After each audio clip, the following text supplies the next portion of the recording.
जब अयोध्यापुरी के नगर के नजदीक बारात पहुंची तो कोलाहल सैनिकों का और वाद्य यंत्रों का पूरी अयोध्यापुरी में पुलकावली छा गई। सब दौड़ पड़े। दूल्हा दुल्हन पधार रहे हैं जो प्राणों से भी अधिक प्यारे हैं। पहले ही अयोध्यापुरी वैसे ही सुहावनी क्योंकि भगवान की जन्मभूमि है। विविध भांति मंगल कलश गृह गृह रचे संवारी, सुर ब्रह्मादि सिहाई सब रघुबर पुरी निहारी। वैसे ही दिव्य है अयोध्यापुरी, पर अब तो और सजाई गई थी जब से बारात गई थी। अब लौटने वाली है, अब तो आ गई है महामंगल मोद। रिद्धियां सिद्धियां अयोध्या की गलियों में सुख बरसाती हुई डोल रही, क्योंकि आज वो अपने को कृतार्थ मान रही, स्वामी की सेवा करने का अवसर मिला है। सुहागिनी स्त्रियां झुंड की झुंड सुंदर गीत गाते हुए कोई महल में जा रही, कोई महल से बाहर निकल रही, कोई सेवा हेतु जा रही, कोई सेवा कर रही है। माताओं के हृदय में इतनी फूलन हो रही है। कौशल्या जी, सुमित्रा जी, कैकेयी जी बार बार भगवान शिव का चिंतन करती। महादेव की कृपा से ऐसा सो चारों बहुएं आएंगी, चारों हमारे पुत्र आ रहे, बारात नजदीक आ चुकी है। हल्दी, दूध, दही, पत्ते, फूल, पान, सुपारी सब मंगल वस्तुएं तैयार की जा रही है। अक्षत, अखुए, गोरुचन, लावा, तुलसी की मंजरी, ये सुवर्ण से भरे हुए कलश, ये सब तैयार किए। बारात पधार रही। कनक थार भरी मंगलन कमल करन लिए मातु, चली मुदित परिछन करन पुलक पल्लवित गात। सोने की थालों में सब मंगल वस्तुएं सजाए हुए दासियों के साथ माताएं आनंदित होकर के परिछन करने के लिए चली। बहुत धीमे धीमे कदम बढ़ रहे हैं आनंद की उमगन में। ऐसा धूप का सुगंधित धुआं छाया हुआ है अवधपुरी में।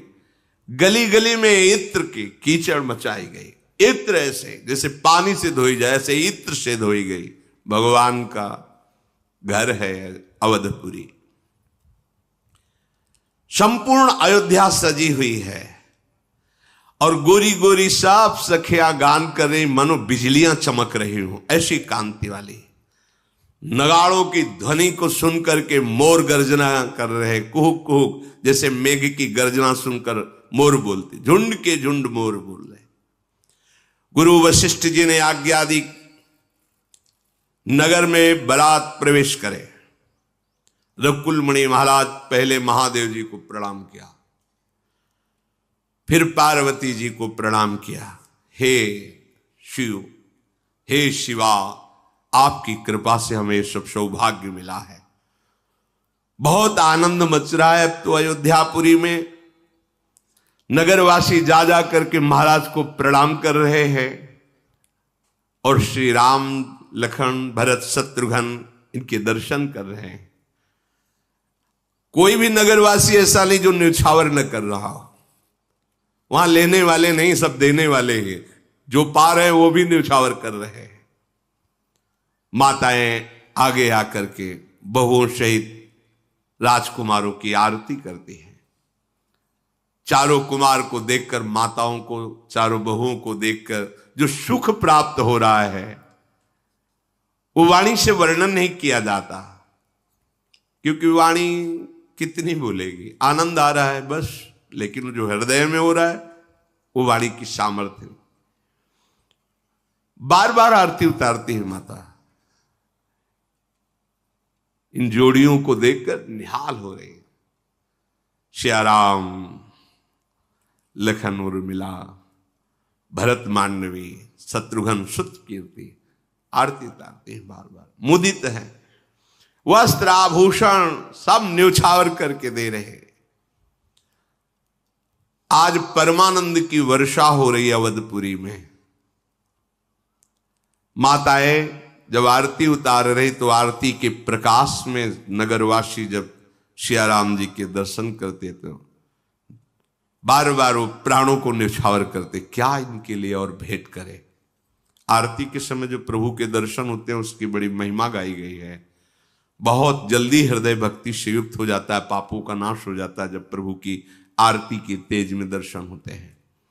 देखी मनोहर चारी जोरी, सारद उपमा सकल ढंढोरी, देत न बनही निपट लघु लागी, एकटक रही रूप अनुरागी। चारों जोड़ियों को देख करके सरस्वती जी भी उपमा खोजती है पर नहीं मिलती। समस्त नगरवासी माताएं सब एकटक चारों जोड़ियों का दर्शन कर रहे हैं। निगम नीति कुल रीति करी अरघ पावणे देत, बंधु सहित सुत परछ सब चली लवाई निकेत। कुल रीति वेद रीति करके चारों बहुएं, चारों राजकुमार, महाराज दशरथ जी, विश्वामित्र जी, वशिष्ठ जी, ये सब पधार रहे हैं महल में अर्घ पावड़े देते हुए उनको आगे। वैसे तो स्वाभाविक ही सुंदरता की राशि पर इस समय नवीन दूल्हा दुल्हन के श्रृंगार में पहले से ही सिंहासन चारों जोड़ियों के लिए सजा कर रखे गए थे, मानो स्वयं कामदेव ही मूर्तिमान आसन रूप से, सिंहासन रूप से हो। चारों राजकुमारियों राजकुमारों को बैठाला गया। वेद विधि के अनुसार मंगल गान हो रहा, धूप दीप नैवेद्य आदि करके दूल्हा दुल्हन की आरती उतारी गई। वर वधुओं को चवर पंखे दास दासियां कर रही हैं। अनेक वस्तुओं का खूब न्यौछावर किया जा रहा है। ये योगियों के परम तत्व हैं जो आज सुख देने के लिए विराजमान है। जैसे जन्म का दरिद्री पारसमणि पा जाए, जन्म के अंधे को नेत्र मिल जाए और गूंगे की जबान में सरस्वती बैठ करके वेद पढ़ाने लगे, जैसे कोई कमजोर बहुत बड़े युद्ध पर विजय प्राप्त कर ले, ऐसे अयोध्या वासियों को सुख प्राप्त हो रहा है। माताएं जब लोक रीति करती तो दूल्हा दुल्हन सकुचा रहे हैं। इस महान विनोद को देख करके प्रभु मंद मंद मुस्कुराते हैं। भगवान श्री राम, उनकी मुस्कुराहट में पूरे अयोध्यावासी जो दर्शन कर रहे हैं, देखो यहां भी चमत्कार है। जो पूरी अयोध्या में रह रहे हैं तो करोड़ों लाखों अरबों लोग होंगे। प्रभु जब पधारे अवध नरेश महाराज दशरथ के द्वारा सेवित महल में सबको दर्शन हो रहे हैं, सब महल में हैं। जैसे नंद बाबा के उत्सव 84 को उस ब्रज के सब आए हैं नर नारियां, और महल के अंदर आंगन ही में हो रहा है सब। कितना बड़ा आंगन है, यह है सच्चिदानंद भूमि, फिर भी आंगन खाली भी है। ऐसे ही महाराज दशरथ जी के महल में कितने,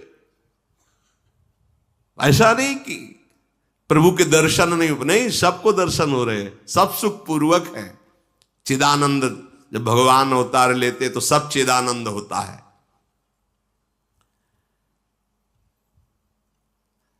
समस्त माताएं और नगरवासी दूल्हा दुल्हन को आशीर्वाद देते हैं।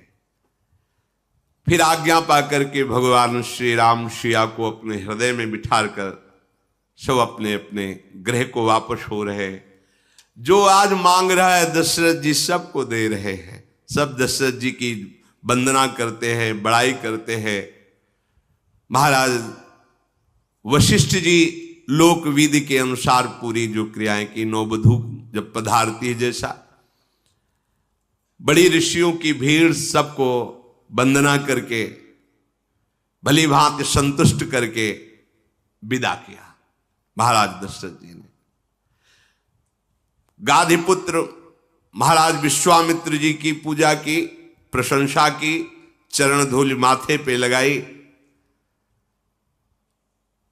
महाराज आपकी कृपा से जो हमें सुख मिला वो हमें पहले पता नहीं था। जब आप मांगने आए थे राम लखन को तो हमने ना कहा था, मेरे अपराध को ध्यान मत देना, प्रभु आप बड़े कृपालु हो, अगर आप ना ले जाते राम लखन को तो ये आज हमें सौभाग्य कहां प्राप्त होता।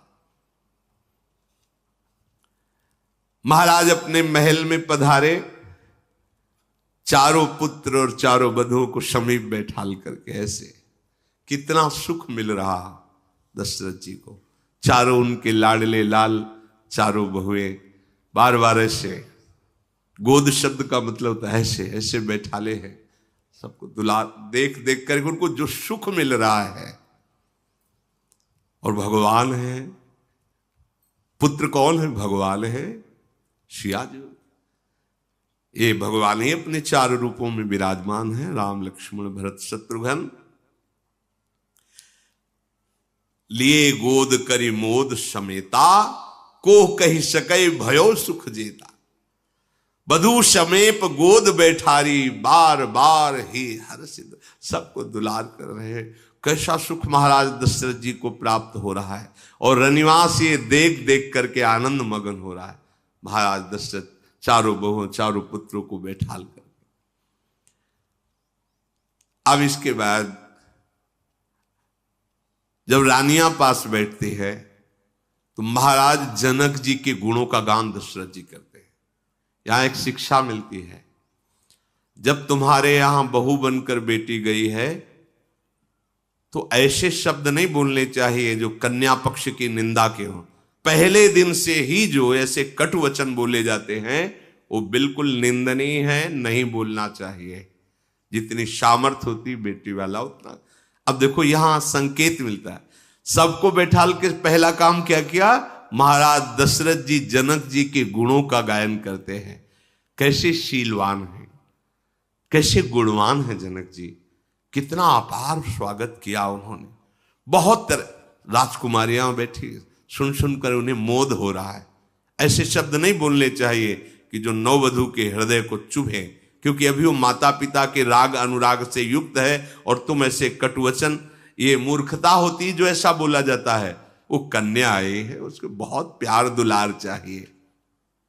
जानकी जी दशरथ, देखो जानकी जी दशरथ जी की तरफ देख करके बहुत मुदित हो रही, ये बात आंतरिक बात है। जनक राज गुणशील बड़ाई, प्रीति रीति संपदा सुहाई। बहुविध भूप शब्द देखो, भाट जी में बरनी। जैसे बंदीजन राजा का यश गाते, ऐसे स्वयं महाराज चक्रवर्ती सम्राट दशरथ जी पुत्र बधुओं के सामने और अपनी समस्त महल के वासियों, महाराज जनक जी ने कितना स्वागत, महाराज जनक जी जैसा बार बार। तो सियाजू को क्या हुआ?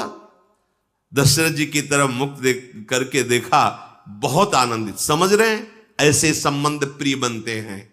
ऐसा नहीं कि बहू के आते ही तुम ऐसे कट वचन बोलो कि उसकी दृष्टि बदल जाए कि मैं ऐसे निकृष्ट घर में आई हूं जहां धन का मान है, जहां वस्तुओं का मान है। यहां उसी दिन से उसके हृदय में आपने बीज बो दिया, वो बीज जो जीवन भर कभी प्रियता नहीं आने देगा। इसलिए बहुत सावधानी रखनी चाहिए। वो तुम्हारे घर आई, इतना प्यार दुलार करो कि उसको लगे कि एक माता पिता को छोड़कर आई तो दूसरे माता पिता उनसे बढ़कर मिले। फिर ब्राह्मण गुरु कुटुंबियों को बुलाकर सबको सुंदर सुंदर भोजन पवाया गया। भोजन पाने के बाद 5 घड़ी रात बीत गई। चर्चा करते हुए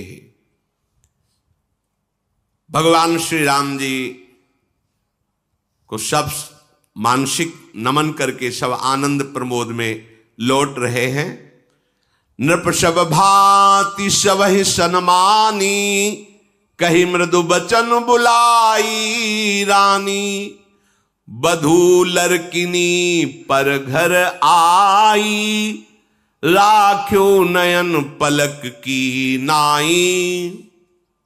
जब सब विदा हो गए, कौशल्या जी, कैकेयी जी, सुमित्रा जी और निजी दासियां बुलाया और कहा देखो ये बच्चियां हैं, बहु रूप में आई हैं, इनको ऐसे रखना जैसे पलके पुत्री की रक्षा करते हैं। महाराज दशरथ जी आदेश, ये बच्चियां हैं हमारे घर में बहु रूप से आई हैं, कैसे रखना है? सास को आदेश, बच्चियों की सास को कैसे रखना है? बोले जैसे पलके पुतरी की रक्षा करती। ऐसे बधू लड़किनी पर घर आई, राखेउ नयन पलक की नाई। सास हो तो इसका मतलब कोई सृष्टि विधायक नहीं हो। तुम भी कभी किसी की बेटी थी, तुम भी कभी किसी की बहू थी। तुम्हारे अंदर कैसा लगता था जब तुम्हें कोई कटवचन बोलता? तुम्हें ऐसा व्यवहार करना चाहिए कि मां से भी अधिक तुम्हें वो प्यार करने लगे। मां से तुम्हारा अगर कर्तव्य ठीक है और उसका कर्तव्य गलत है तो वो भोगेगी, लेकिन तुम्हें भगवान की कृपा मिलेगी। सासु को भी चाहिए कि अपनी बेटी जैसा व्यवहार बहू के साथ करे। यहां आदेश दशरथ जी कर रहे हैं कि जैसे पलकें पुत्री की रक्षा करती, ऐसे इनको दुलार करके रख जाओ। लरिका आश्रमित नींद बस शयन करावहु जाई, अस कहेगे विश्राम गृह राम चरण चितलाई। दशरथ जी भगवान राम के चरणों का चिंतन करते हुए एकांत हुए और कहा इनको विश्राम कराइए, इनके नेत्रों में नींद झलक रही है। तो सिया राम जी विश्राम करने के लिए गए। कौशल्या जी जब विश्राम करा रही तो देख रही इतने सुकुमार मेरे लाडले, तो बोले बेटा सही बताना तुमने ताड़का को मारा? उनको लगता कि मतलब इतने सुकुमार, सही बताना कहीं मुनि ऐसा तो नहीं कह रहे बड़ाई करने, तुमने ताड़का को मारा? सुना सुबाहु को भस्म किया, मारीच को ऐसा मारा कि 100 योजन दूर गिरा, और भुजाओं को ऐसे सही बात ऐसा है? तो उनका मां सही बात तो यह है कि गुरु के प्रताप से हुआ है। ये हमारे गुरु विश्वामित्र जी के प्रताप से हुआ है, मुनि प्रसाद से हुआ है। मैं ये देखो ये कैसे हुआ? हाँ मैंने मारा ताड़का को, ऐसा नहीं प्रभु लिखा, प्रभु ने कहा गुरु प्रसाद से। ये गुरु का कृपा प्रसाद सब करा लिया। मां मेरे में सामर्थ, भगवान ऐसा। धीरे धीरे उनके नेत्रों में नींद आ रही। सिया राम जी शयन कर रहे हैं, माताएं आनंद प्रफुल्लित हो गई। ऐसे ही अब अयोध्या में आनंद बधावे रोज बज रहे, बड़े बड़े मंगल उत्सव मनाए जा रहे हैं। विश्वामित्र जी चलने को हुए, दशरथ जी हाथ जोड़कर खड़े हुए और कहा नाथ सकल संपदा तुम्हारी, मैं सेवक समेत सुत नारी। पूरे परिवार को खड़ा किया, चारों कुमार, चारों बहुएं, दास दासियां स्वयं। हे नाथ, ये अयोध्या का सिंहासन, ये पूरा महल का परिकर, मैं, रानियां, सब आपकी संपदा है। जब जैसा आज्ञा आप नाथ कृपा कीजिए, हम सब आपके सेवक हैं। आप सदैव कृपा दृष्टि करके कभी कभी याद कर लेना कि आपके सेवक हम हैं, और कभी ऐसा लगे तो आप दर्शन जरूर देना। बार बार विश्वामित्र जी के चरणों में प्रार्थना की। विश्वामित्र जैसे महर्षि प्रेम विकल हो रहे हैं। दीन आशीष विप्र बहुभांति, चले न प्रीति रीति कहे जाते। विवश होकर विश्वामित्र बार बार पीछे मुड़कर राम जी को देखते हैं, क्योंकि इतने दिन सानिध्य मिला। विवश होकर विश्वामित्र जी पधारे। आए ब्याह राम घर जब ते, बसई आनंद अवध सब तब ते। प्रभु विवाह जस भयो उछाहु, सकहि न बरनी गिरा अहिनाहु। स्वयं शेष जी इस महिमा का वर्णन करके पार नहीं पा सकते। जब से प्रभु विवाह करके आनंद ही आनंद छा रहा है। जो इस सिया राम जी के विवाह मंगल का प्रसंग सुनता है, उसके सारे पाप नष्ट हो जाते हैं। वो यहाँ यशस्वी होता है, सुखी होता है, और अंत में भगवान के परम मंगल धाम को प्राप्त होता है। शेष चर्चा आगे। श्री राधा वल्लभ लाल।